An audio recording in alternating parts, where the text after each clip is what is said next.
नमस्कार साथियों, स्वागत है आप सभी का अंकित इंस्पायर्स इंडिया पर। मैं हूं अंकित अवस्थी। आप हैं मेरे साथ में अंतरराष्ट्रीय घटनाक्रम पर फिलहाल ट्रंप के निजी पलटे हुए बयान को जानने के लिए, जिसके चलते इजराइल ईरान युद्ध में अकेला पड़ गया है।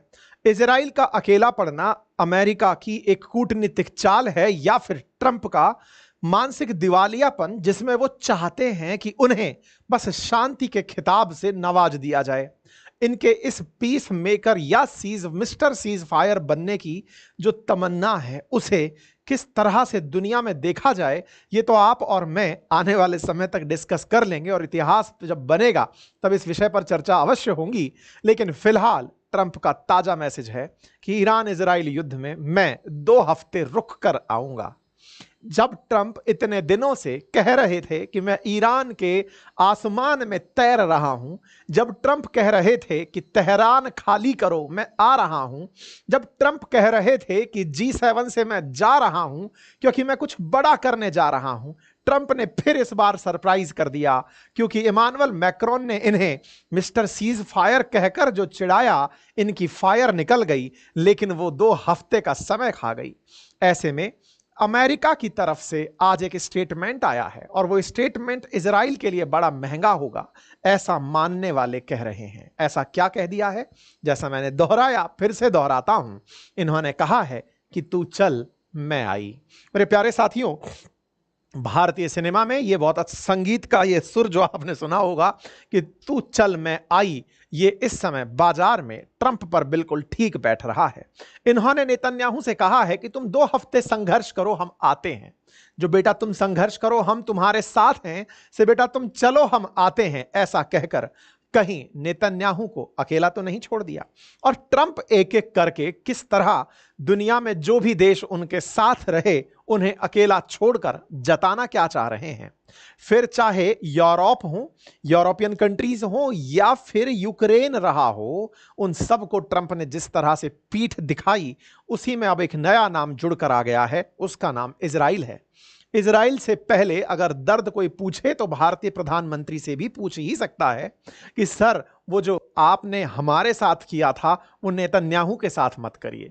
हम आपके लिए आए थे, हम आपके बारे में चर्चा किए थे, हम आपको अपना मित्र बताए थे। इवन भारत में तो इस बात की प्रेरणा फूटी थी कि आप आ जाएंगे तो भारत के लिए बहुत अच्छा होगा। लेकिन जिस तरह से आप फाइनली बिक गए, क्रिप्टोज में आपको खरीद लिया गया, जिस तरह से आप ट्रेड के नाम पर अपना बिजनेस चलाते ले गए, अपना पर्सनल व्यापार करते ले गए, भारत के साथ तो धोखा किया ही किया, लेकिन जिस इजराइल के साथ इतिहास रहा है अमेरिका का खड़ा होने का, आपने उसे भी अकेला छोड़ दिया।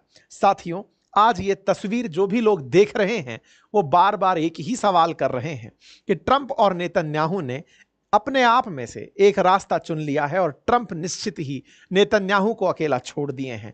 ये वही ट्रंप हैं जो दुनिया को कह रहे थे कि मैं सब ठीक करके देता हूं। अब लोग उनसे सवाल पूछ रहे हैं कि जनाब, आपने ईरान के चलते क्या इजराइल को बर्बाद होने के लिए छोड़ दिया? क्या आपके लिए अपने व्यापारिक हित इतने ऊपर आ गए कि आपने इजराइल के साथ धोखा करना शुरू कर दिया? या फिर यह कहा जाए दुनिया के द्वारा आपसे कि आपसे हो नहीं पाएगा। ऐसा इसलिए क्योंकि आपका इतिहास ही रहा है कि आप असल मायने में मिस्टर डरपोक हैं। आप मिस्टर डरपोक इस मायने में हैं क्योंकि आप व्यापार तो केवल एक बहाना बनाते हैं। आपका पिछला इतिहास भी है कि आप अफगानिस्तान से अमेरिकियों को ले गए थे। आपने हवाला दिया था कि मैं अमेरिका को बचाना चाहता हूं, लेकिन अमेरिका के पैसे को बचाना चाहता हूं आपने। लेकिन जिस तरह की फिजूल खर्चियां की हैं वो दुनिया देखकर कोई शाबाशी नहीं दे रही है। ऐसे में आज ताजा ताजा जो आपने प्रयास किया है वो प्रयास है कि हम इजराइल को अकेला छोड़ दें और कहें कि हम 2 हफ्ते बाद युद्ध में शामिल होंगे। इससे तो यह साफ लगता है कि आप ईरान के साथ भी हो सकता है आने वाले समय में कोई क्रिप्टो की डील करें या फिर ईरान से अमेरिका कोई ऐसी डील कर जाए जिससे शायद इजराइल को भुला दिया जाए। साथियों, बहुत कुछ है भविष्य के गर्भ में, क्योंकि ट्रंप लगभग अंतरराष्ट्रीय स्तर पर मजाक के पात्र बन चुके हैं। इतने दिन से माहौल बनाते ट्रंप, बार बार कहते ट्रंप कि मैं कुछ करने जा रहा हूं और अंत में बोलते हैं 2 हफ्ते का समय लेकर करूंगा। यह बिल्कुल वैसे ही है जब आप अत्यधिक तनाव में हो और आप काउंट डाउन करना शुरू कर दें, आपको बहुत तेज गुस्सा आ रहा हो, किसी के प्रति आप अपनी भावनाएं व्यक्त करने वाले हो और अचानक आपसे आपसे कोई कह दे 100 तक गिनती गिनो, उसके बाद बोलना। आपका जो काम आना शुरू होता है, ट्रंप शायद इसी को अपना रहे हैं कि दुनिया में संघर्ष की स्थिति को अगर मैं इस एज पर लेकर रोक देता हूं तो दुनिया कहेगी वाह ट्रंप, और जब ऐसा कहेगी तो फिर तो मुझे नोबेल पीस पुरस्कार मिलकर रहेगा। नोबेल पीस पुरस्कार मजाक नहीं है। ट्रंप और ट्रंप के जो संवाददाता हैं, यानी कि जो इनकी तरफ से स्पोक पर्सन बोलने आते हैं, वो बोलकर यही जाते हैं कि साहब ट्रंप भविष्य के लिए मिस्टर पीस कीपर ही होंगे, क्योंकि शांति जो स्थापित कर रहे हैं, पुराना कार्यकाल उठाकर देख लीजिए कि ये शांति ही करवाते आए हैं। आइए साथियों, तो आज के सेशन में बढ़ेंगे, उससे पहले क्विक अपडेट जान लीजिए। इस शनिवार और रविवार तक आपके लिए हमारी साइंस बुक पर प्री बुकिंग ओपन है। जिन्हें चाहिए वो जाकर बुक कराएं, क्यूआर कोड स्कैन करें, हमारे कोर्सेज में जितना पैसा पे करें उतना आप रिफंड पाएं। साथ ही साथ में हमारे fundamental of stock market, fundamental of mutual funds, ये सारे कोर्सेज आज और कल यानी शनि रविवार तक के लिए उपलब्ध हैं अंकित 500 कूपन कोड के साथ। अगर आप इन्हें एक्सेस करना चाहते हैं तो मोस्ट वेलकम है। तो साथियों, यूएस प्रेसिडेंट डोनाल्ड ट्रंप ने 2 हफ्ते का फिर से समय मांग लिया है। इंटरेस्टिंग बात है, अच्छा ये पहले वीडियो है, अब शायद ये सुनाई तो नहीं देगा, लेकिन इनकी तरफ से जो कैरोलिना लेवाइट, जो कि व्हाइट हाउस की प्रेस सेक्रेटरी हैं, इनका बयान आता है कि मैं सीधा राष्ट्रपति का बयान आपको सुना रही हूं। राष्ट्रपति ने संदेश दिया है जनता को कि ट्रंप 2 हफ्ते में डिसाइड करेंगे, क्योंकि कई तरह के नेगोशिएशन राउंड ईरान के साथ चल रहे हैं। आप ये अच्छे से जानते हैं कि ईरान की तरफ से अनाउंसमेंट हो चुका है कि वो वॉर में एंट्री कर चुका है। आप सभी ये जानते हैं कि ईरान ने इजराइल के खिलाफ मोर्चा खोल दिया है। ऐसे में ट्रंप इजराइल को अकेला छोड़कर जो कर रहे हैं, ये इजराइल के लिए भी एक बड़ा लेसन है। ऐसे में इजराइल का जिस तरह से ट्रंप ने साथ छोड़ा है, इससे वो पुराने सारे सवाल एक साथ इकट्ठे होकर आ जाते हैं। हमने तो कईयों बार अपने सेशन में मिस्टर डरपोक ट्रंप कहा है। हमने कई बार आप लोगों को ये बताया है कि ये बहुत सी जगह से पीछे हटे ही केवल इसलिए हैं क्योंकि इन्हें डर है कि जो चुनाव प्रचार करके ये आए थे, कहीं ऐसा ना हो कि जनता इनके खिलाफ हो जाए कि आप तो कहे थे कि आपके काल में युद्ध नहीं होगा, आप युद्ध में जा कैसे सकते हैं। इजराइल ने इन्हें खूब मोटिवेट तो किया, लेकिन अमेरिका हो नहीं पाया। ऐसे में ट्रंप ने अपनी तरफ से कह दिया है कि मैं 2 हफ्ते का समय लूंगा। अच्छा, इंटरेस्टिंग बात है इनकी। इंटरेस्टिंग बात यह है कि जब रशिया यूक्रेन वॉर हुआ था ना, उस दौरान जब ये राष्ट्रपति बनकर आए, उस समय इन्होंने कहा कि मैं आते ही 2 हफ्ते में सब सही कर दूंगा। इनका जो 2 हफ्ते वाला बयान है, वो भी इस समय सोशल मीडिया पर गदर तैल रहा है कि साहब ट्रंप 2 हफ्ते में सब सही कर देंगे। अब फिर से आए हैं 2 हफ्ते में सब सही कर देंगे। और होगा क्या? होगा ये कि 2 हफ्ते में हो सकता है कि अब इजराइल ही अमेरिका पर यह प्रेशर बनाए कि भाई तुम्हारे चलते हम गए थे संघर्ष में, अगर नहीं आ रहे हो तो हम इतना नुकसान पहुंचा देंगे कि तुम्हारे 2 हफ्ते 2 सदियों के बराबर हो जाएंगे।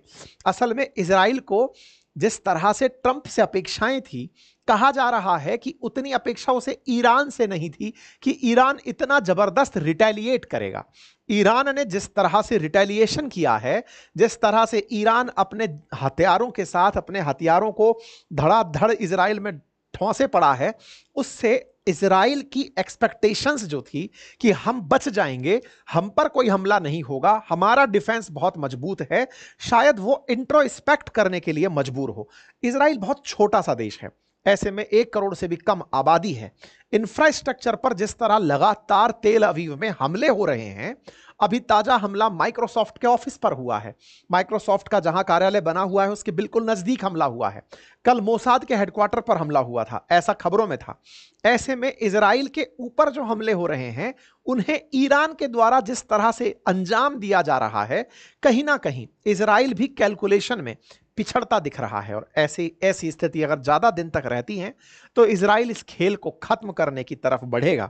और खत्म करने के बारे में वो पहले ही कह चुका है कि खैमनेई का एंड होगा और उसके बाद डिसाइड किया जाएगा। और आप पूछें कि क्या ये कर सकता है ऐसा, तो ऐसा वो कईयों बार करके दिखा चुका है। ईरान के अंदर चाहे हमास के टॉप लीडर इस्माइल हानिये हो, चाहे ईरान के टॉप कमांडर्स, IRGC के कमांडर्स, कुर्द कमांडर्स जितने भी हों, उन सबको इन्होंने, कुड्स जो फोर्सेस हैं उनके कमांडर्स, इन सबको जिस तरह से कम टाइम में इन्होंने टारगेट करके खत्म किया है, इससे यह सवाल बनता है कि क्या इजराइल कुछ ऐसा प्लान कर रहा है। फिलहाल के लिए ये स्थितियां बहुत टेंस हैं। लोग अमेरिका पर हंस जरूर रहे हैं, लेकिन सवाल अब इस तरह का है कि इजराइल को इस हमले में ईरान के रिटेलिएशन से बड़ा नुकसान हो सकता है। हालांकि इजराइल और ईरान में शांति की बात अभी तक नहीं आई है। ईरान ने कई टॉप कमांडर्स को खत्म किया है, इजराइल ने ईरान के कई टॉप कमांडर्स को खत्म किया है, लेकिन बदले में अपनी भी बिल्डिंग्स का बहुत नुकसान देखा है। मिसाइल अटैक लगातार जारी हैं।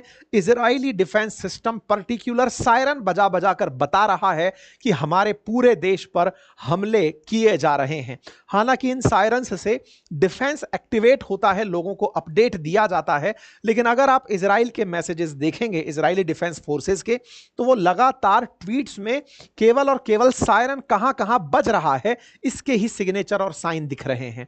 इन सिग्नेचर और साइंस को इनको अगर आप कैलकुलेट करेंगे तो पाएंगे कि इजराइल पर ईरान के हमले बहुत हैं। सायरन साउंड जो इजराइल में हो रहा है वो ईरान के हमलों के कारण हो रहा है। ईरान लगातार इजराइल पर हावी होने का प्रयास कर रहा है। ऐसे में यहां के अस्पतालों के अंदर मची भगदड़ इजराइल के अंदर, वो इस समय सोशल मीडिया पर टहल रही है। खुद इजराइल डिफेंस फोर्सेस अपने द्वारा ये तस्वीरें दिखा रही हैं। अब कुछ लोगों का यहां पर मत दूसरा है। कुछ लोगों का कहना है कि इजराइल इस तरह की तस्वीरें केवल इसलिए दिखा रहा है ताकि लोगों को यह लगे कि ईरान बेचारा नहीं था। मतलब जिस तरह से इजराइल सीधा गया, ईरान में धूम धाम मचा के चला आया, इससे यह लगने लगा कि ईरान के पास कुछ नहीं था, आप जबरन उसको मारे जा रहे थे। बोले ईरान ने इतना कुछ बना रखा है कि देखो वो हम जैसे लोगों पर, अस्पतालों पर वो हमला कर रहा है, मासूमों को निशाना बना रहा है। इजराइल लोगों को ये तस्वीरें भेजकर एक पब्लिक सेंटिमेंट भी इकट्ठा कर रहा है कि हमने तो उनके यहां पर न्यूक्लियर जो फैसिलिटीज थी उनको टारगेट किया, ये लोग हमारे यहां पर सिविलियंस को टारगेट कर रहे हैं। ईरान ने लेकिन इजराइल को सिविलियन नहीं माना है, उसने कहा है ऑक्यूपाइड टेरिटरी, और ऑक्यूपाइड टेरिटरी पर जो भी व्यक्ति है उसे वो ऐसे मिलिट्री ही ट्रीट करेगा, और ईरान इसी कारण से सिविलियंस को टारगेट कर रहा है। दोनों के अपने अपने मत हैं अटैक के लेकर के, दोनों के अपने अपने विचार हैं। ये जो तस्वीरें हैं ये अस्पताल के भीतर की हैं, इजराइल के भीतर की हैं। ऐसे में ईरान ने जो किया उसके बारे में इजराइल डिफेंस फोर्सेस का अपडेट है कि आईडीएफ ने क्या किया ईरान के साथ। What did IDF accomplish in Iran, और हमने ईरान में रात भर में क्या किया। उनका कहना है 60 से ज्यादा फाइटर जेट स्ट्रक हो गए हैं। ओवर सेवरल इंडस्ट्रियल साइट्स जो थी मैन्युफैक्चरिंग मिसाइल करने वाली तेहरान एरिया के अंदर, उन्हें नुकसान पहुंचाया गया है। ऐसे ही एसपीएनडी का जो हेडक्वार्टर है तेहरान के अंदर, वो स्ट्रक कर दिया गया है। ये अपनी तरफ से रिपोर्ट दे रहे हैं, वो अपनी तरफ से रिपोर्ट दे रहे हैं। इजराइल बहुत ही प्रिसीजन के साथ ईरान की तरफ से होने वाले हमलों में, ड्रोन हमले हो या मिसाइल हमले, उन्हें टारगेट करके न्यूट्रलाइज कर रहा है और उनकी तस्वीरें डाल रहा है कि देखिए हम इन्हें कैसे खत्म कर रहे हैं। साथ ही साथ इजराइल ईरान के अंदर बता रहा है कि लोग कितने तंग रहे हैं आज की रजीम में। आज जिस तरह से खैमनेई का शासन है, उन्होंने किस तरह से लोगों के खिलाफ बर्बरता करके उनके ऊपर कब्जा हासिल किया है। इजराइल पुराने वीडियोस निकाल निकाल के दिखा रहा है कि ईरान में पहले किस तरह का शासन था, आज क्या हो रहा है। ईरान अपनी तरफ, इजराइल ईरान के अंदर लोगों को मैसेज भेज भेज कर जानकारी दे रहा है। हालांकि नेतन्याहू अपने स्तर पर लगे हुए हैं, लोगों को बता रहे हैं कि देखो मैं आज जिस स्थिति में हूं, मेरे घर पे भी बहुत जरूरी काम थे, लेकिन हमारे लिए अर्जेंट था कि हम ईरान पर हमला करते। ये कुछ तस्वीरें हैं जिसमें दिखाया जा रहा है नेतन्याहू चर्चा कर रहे हैं और पीछे की बिल्डिंग गिर रही है। ये सब बातें मतलब अपने आप में बड़ी सुर्खियां बन रही हैं। इनके साथ बात होते होते बिल्डिंग का गिरना और ट्रंप का हटना इस समय पूरी दुनिया में चर्चा का विषय बना हुआ है। अब बड़ा सवाल बनता है, ट्रंप पीछे पलटे क्यों? और ऐसे में ट्रंप जो लगातार कहते आ रहे थे कि मैंने उन्हें चांस दिया है डील करने का, आफ्टर ऑल वो डील में चाहते क्या हैं? तो एक ही लाइन जो शुरुआत से बोल रहे हैं कि तुम अपने यहां पर यूरेनियम एनरिचमेंट को रोक दो और न्यूक्लियर वेपन को खत्म कर दो। क्या वाकई में ईरान इस डील के लिए तैयार हो जाएगा? अब यह सवाल बड़ा सवाल है। क्यों बड़ा सवाल है? क्योंकि यूरेनियम एनरिचमेंट जो है वो इजराइल ने पहले से ही डिसाइड बता रखा है कि साहब इन्होंने कर के रखा हुआ है। रोक देने का क्या मतलब है? इतने तो ये बम बना ही लेगा। दूसरा, न्यूक्लियर प्रोग्राम रोक दे, ये तो इससे पिछले कईयों सालों से कहा जा रहा है। इसने आज तक आपकी बात नहीं मानी है, अमेरिका की बात नहीं मानी है। आप कौन सी डील की तरफ पड़े हुए हैं? ट्रंप ने अभी, क्योंकि मैंने आपको याद होगा कल के सेशन में भी बताया था, कीर स्टारमर ने भी इनसे कहा था कि साहब आप मतलब नेगोशिएशन का रास्ता अपनाएं। दुनिया के लीडर्स ट्रंप का इस बात पर मजाक बना रहे थे कि साहब ये जो आदमी है ना, ये जाकर के सीज फायर कराने की बात करेगा, युद्ध का इसके अंदर जज्बा नहीं है। अब युद्ध का जज्बा मतलब, अब इस तरह से भी आप सवाल पूछ सकते हैं कि क्या अमेरिका का युद्ध में जाने से सब सही हो जाएगा? बात सही और गलत पर नहीं है, अमेरिका के गीदड़ भभकियों की मजाक बन रही है। ये डे वन से ये स्टैंड ले सकते थे, ये इजराइल को डे वन में ये बता के रख सकते थे कि भाई तुम जा रहे हो, ये तुम्हारा हेडेक है, मैं नहीं आ रहा हूं। पहले तक तुमने उसे G7 तक माहौल दिया है, बीच में छोड़कर निकल गए हो। मतलब किस तरह की फुटेज की तुम्हारे अंदर छपास की बीमारी है कि तुम बीच में से निकल कर गए हो कि ये मीडिया चर्चा करे कि ट्रंप कुछ बड़ा करने जा रहे हैं, प्रेशर टैक्टिक, ताकि ईरान के लोग डरने लगे कि अब तो अमेरिका कुछ बड़ा करेगा, और तुम जा रहे हो। लोग मजाक अब इस बात की बना रहे हैं कि क्या हुआ जो तुम गए थे। लोग इस बात के ऊपर, अब ये पता नहीं AI जनरेटेड इमेज है या क्या है, लेकिन इस इमेज में जिस तरह से कनाडा के PM और इमानुएल मैक्रोन आपस में ट्रंप के सामने बात करते हुए एक दूसरे के सामने आंखें मीच रहे हैं, देखिए ये तस्वीर बड़ी वायरल हो रही है कि किस तरह से यहां पर कनाडा के PM इमानुएल मैक्रोन से बात कर रहे हैं, सामने ट्रंप खड़ा है और ये आंख मीच रहे हैं, इनका मजाक बना रहा है। सत्यता कितनी है नहीं पता AI के जमाने में, लेकिन इस समय मीम्स की बाढ़ है। खैर, फिलहाल के लिए चर्चाएं तमाम हैं, ट्रंप के द्वारा बार बार नेगोशिएशन की बातों के ट्वीट्स हैं, उन पर हम फोकस नहीं करेंगे। कुल मिलाकर कहने का मतलब यह है कि आप अमेरिका के बारे में ये जान लें, क्योंकि ये 2 दिन पहले कहे थे कि कोई नहीं जानता मैं क्या करूंगा। बिल्कुल साहब, कोई नहीं जानता, आप 2 हफ्ते का टाइम दे देंगे। आपने टाइम दे दिया है, सच मायने में ये किसी के भी प्रेडिक्शन से परे था। इनसे पूछा गया कि साहब वो खैमनेई कह रहा है कि मैं आपसे नहीं डरता, उसने कहा है कि मैं सरेंडर नहीं करूंगा, तो इन्होंने कहा ओके गुड लक, मैं तो आराम से चल रहा हूं, 2 हफ्ते का टाइम देकर चल रहा हूं। 2 हफ्ते की इनके बयान पर लोग अब इनकी खूब मजे पिछले वीडियो से निकाल निकाल कर लेकर आ रहे हैं कि सर आपने कहा है कि शर्त है कि वो एनरिचमेंट ना करे और न्यूक्लियर वेपन ना बनाए, ये तो सदियों से चली आ रही आपकी डिमांड है, लेकिन आपने अब तक कुछ नहीं किया। इंटरेस्टिंग बात एक और हुई, देखिए ये तो खैर अभी ताजा अपडेट है, लेकिन मैंने आप लोगों को कई सेशंस में ये जानकारी दी है कि ट्रंप के साथ मुसीबत कहां फंसी है कि वो जनता के सामने बोलकर आए थे कि वो युद्ध में नहीं जाएंगे, तो अब वो युद्ध में जाएं कैसे? वो जाने वाले ही थे, तुलसी गैबार्ड ने ना पासा पलट दिया। तुलसी गैबार्ड ने क्या किया, मार्च में एक प्रेस कॉन्फ्रेंस क्या, इनके यहां पर पूछताछ चलती है ना, जब सीनेट वगैरह के सामने इनको बोलना पड़ता है, तो ये इंटेलिजेंस हेड है यहां की, तो तुलसी गैबार्ड ने वहां पर यह कह दिया कि ईरान के पास न्यूक्लियर वेपन अभी तो नहीं है सर, और वो अभी बनाने की स्थिति में भी नहीं है, मतलब अभी तत्काल प्रभाव से उनके पास कुछ नहीं है। तो तुलसी गैबार्ड का यह बयान जो है ना, वो अमेरिका में वायरल हो रहा है। और क्यों हो रहा है? क्योंकि साहब पहले आप लोगों ने इराक पर हमला किया था ये कहते हुए कि केमिकल और बायोलॉजिकल वेपन है, अब आपका इंटेलिजेंस डिपार्टमेंट कह रहा है कि नहीं है, आप कह रहे हो कि है। ऐसे में आप युद्ध करने कैसे जा सकते हो? आप इंटेलिजेंस से ऊपर थोड़ी हो, मतलब ये थोड़ी है कि आप ये कह देंगे कि उन्होंने उनको नहीं पता मुझे सब पता है, ऐसा तो हो नहीं सकता। तो ट्रंप ना इस बात में फंस गए कि यार मैं अपने इंटेलिजेंस डिपार्टमेंट को कैसे बाईपास करूं। हालांकि सुर्खियां चल रही हैं कि तुलसी गैबार्ड और पीट हेगसेथ जो हैं उनको लाइन हाजिर किया गया, मतलब उनको साइड कर दिया गया है कि तुम बेटा हटो, मीडिया के सामने दोबारा मत प्रकट हो जाना, क्योंकि तुमने जो रायता ढोला उसके चलते मैं कोई स्टैंड नहीं ले पा रहा हूं, मेरी इमेज किरकिरी हो रही है। ठीक है साहब। खैर, ऐसे में ये जो स्पोक पर्सन है ये बार बार यही बोल रही हैं कि हमारे साथ में डायरेक्ट और इनडायरेक्ट 6 राउंड की ईरान के साथ बातचीत हो चुकी है, 2 हफ्ते का समय हम उसको और दे रहे हैं। और ट्रंप ने जिस तरह से शासन संभाला है वो लगातार दुनिया को सेफ बनाने के लिए काम कर रहे हैं। मिस्टर ट्रंप दुनिया को शांत करने का प्रयास कर रहे हैं। अब ट्रंप ने क्या किया, जैसे ही उनके ऊपर बैकलैश आने शुरू हुए, इतने में ट्रंप ने दुनिया का ध्यान दूसरी तरफ मोड़ दिया। कैसे मोड़ दिया? ट्रंप ने अपने ट्रूथ हैंडल पर जाकर आज फिर से एक मैसेज मार दिया। क्या मारा? कि देखो भाई, मैं तो बहुत ही सही कर रहा हूं, आप वो समय भूल गए क्या जब बराक ओबामा 2016 में 1 पॉइंट कुछ पता नहीं कितने बिलियन डॉलर की बात कही थी, 1.7 बिलियन डॉलर अमेरिका ने ईरान को दिए थे। लोग एकदम सवाल पूछे, क्या बात कर रहे हो सर, 1.7 बिलियन डॉलर ईरान को, वो भी अमेरिका ने दिए थे, ये क्या कहानी है? बोले देख लो, ये तो वो लोग हैं, ओबामा के शासन के दौरान ऐसा हुआ था। ओबामा के समय क्या हुआ था मैं आपको बताता हूं। एक एग्रीमेंट था, जॉइंट कॉम्प्रिहेंसिव एग्रीमेंट था, जिसे JCPOA के नाम से जाना जाता है, जिसमें permanent 5 country of UN plus Germany मिलकर के ईरान से एग्रीमेंट किए थे कि भैया तुम अपने पास न्यूक्लियर वेपन मत रखो, एनरिचमेंट रोक दो, हम तुम्हारी मदद करेंगे, बस अपने यहां पर IAEA को आने देना, हम तुम्हारे साथ मिलकर सब बढ़िया करेंगे। ये ट्रंप जब आए थे दोबारा राष्ट्रपति बनके ओबामा के बाद में, इन्होंने तुरंत उसको तोड़ करके ईरान पर सैंक्शंस लगा दिए थे और आरोप लगाया कि अमेरिका ने उसको पैसे तक दिए ईरान को। किस चीज के पैसे दिए? तो मैं आपको बताता हूं, ये न्यूज है 2016 की। असल मायने में उस समय ओबामा एडमिनिस्ट्रेशन ने यह माना था कि उन्होंने ईरान को पैसे दिए हैं और वो भी कैश में दिए हैं, डॉलर्स में नहीं थे, दूसरी करेंसी में थे, लेकिन पैसे दिए थे। किस बात के दिए थे?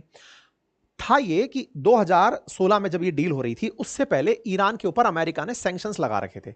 आज भी जैसे भारत है ना, अमेरिका में बहुत सारा इन्वेस्टमेंट करके चलता है, वहां की कंपनियों में इन्वेस्टमेंट है, बैंकों में इन्वेस्टमेंट है, इवन वहां की ट्रेजरी बिल्स में हमारा इन्वेस्टमेंट है।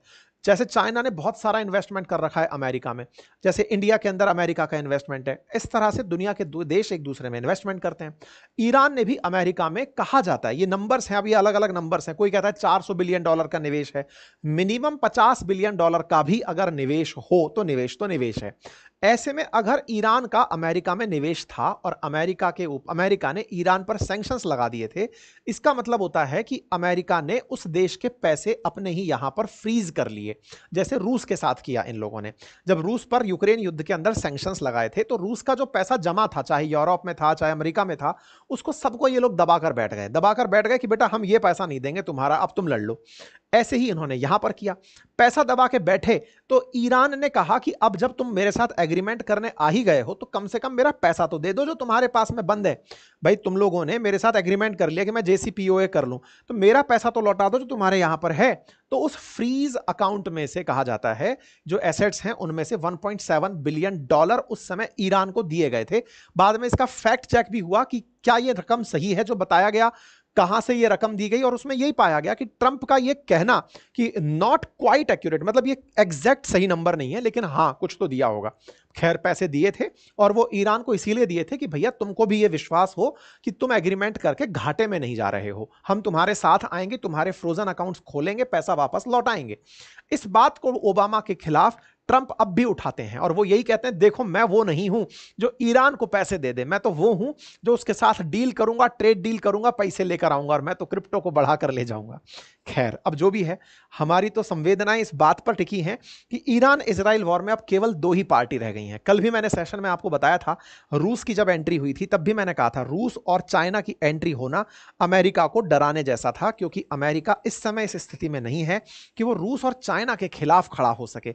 हो सकता है कि वो इजराइल का साथ ना देते हुए ही इजराइल के नुकसान को ही अपनी जीत मान ले, लेकिन देखते हैं अमेरिका कैसे ये सब कर पाता है। फिलहाल लोग इस बात का मजाक खूब अच्छे से मना रहे हैं, एक तरफ अमेरिका एक तरफ इजराइल दिखा करके कह रहे हैं कि इजराइल पूरी तरह से अमेरिका को साथ पकड़ा कि सर चलिए ना, कूदते हैं कूदते हैं कूदते हैं। अमेरिका 1 2 3 कहलवा करके इजराइल को कुदवा दिया और ईरान के सामने भिजवा दिया। खेमनेई ने, अब यह भी मीम चल रहा है कि खेमनेई ने भी डिमांड करी है कि अब अमेरिका को नोबेल पीस पुरस्कार दे दिया जाना चाहिए। हालांकि यह मजाक की बात है, लेकिन खूब सरकाजम इस बात पर चल रहा है कि ट्रंप इस चीज के पागलपन में है, 2 वीक का पुराना इतिहास वापस से वापस गा रहे हैं, लेकिन इस बात को किसी भी तरीके से, इवन कुछ मीम इस तरह के वायरल हो रहे हैं इसमें ट्रंप से ही लड़ रहे हैं कि यार तुम्ही ने तो कहा था कि नेगोशिएशन करना है, अरे तुमने तो कहा था युद्ध करना है। आपस में एक दूसरे को उलझाते हुए भी एआई के जमाने में बढ़िया मीम वायरल है।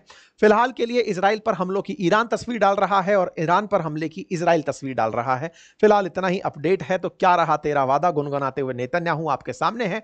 बाकी इजराइल का भी जो पक्ष होगा वो और डिटेल में आपके सामने लाया जाएगा। जानकारी पसंद आई हो तो साथियों से साझा करें, चैनल पर नए हैं तो सब्सक्राइब कर लें।